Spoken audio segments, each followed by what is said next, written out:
L'inceste est un crime de masse. Le nombre de familles incestueuses présentes dans la société est vertigineux. Et donc la société est forcément impactée, puisque nous vivons tous et toutes, nous sommes tous et toutes socialisés, comme dit Dorothée Ducy, à l'inceste et à sa silenciation. Dans la société, cette présence de l'inceste et de l'incestuel se traduit par une véritable culture de l'inceste qui fonctionne avec la même mécanique que l'inceste dans les familles, qui est celle de l'exhiber caché. La meilleure manière de cacher l'inceste, c'est de l'exhiber. Et donc nous sommes habitués, tous et toutes ici même, à lire des œuvres, à regarder des films, à regarder à la télé des programmes, à scroller sur nos téléphones et à observer des familles incestueuses sans se dire que ce sont des familles incestueuses. Dans mon livre, j'ai donné l'exemple de la famille Gainsbourg, qui est l'idéal type de la famille incestueuse, avec cette chanson très célèbre, Lemon Incest, dans lequel Gainsbourg dit « l'amour que nous ne ferons jamais ensemble ». Et tout le monde s'est crié « vous n'avez pas compris, c'est vous qui pensez à mal », il a dit « jamais ». Or ce « jamais » est bien évidemment la marque de l'inceste, c'est ce qu'on appelle la dénégation.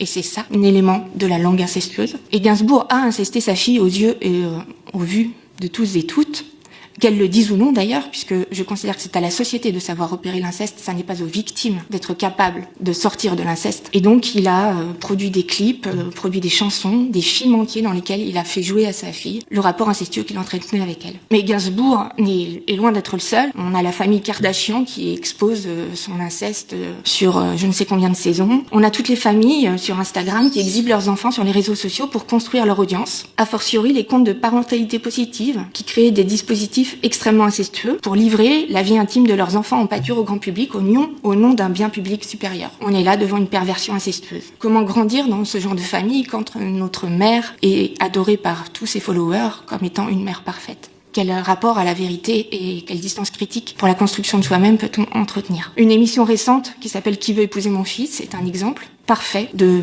4 familles incestueuses qui sont toutes valorisées, avec lesquelles on s'amuse. Les exemples sont totalement innombreux et nous vivons sous la présidence d'un homme dont tout le monde sait qu'il a été séduit mineur par une femme adulte. C'est une situation qu'une politique publique de prévention des violences sexuelles devrait nommer comme délictueuse. Au lieu de quoi, la puissance du régime présidentiel impose à toutes le silence, la banalisation, la romantisation à travers des livres et la normalisation d'une situation anormale. C'est un exemple typique de culture de l'inceste qui régit non seulement les familles incestueuses, mais également toute une société bâtie sur l'écrasement d'une large minorité de sa population.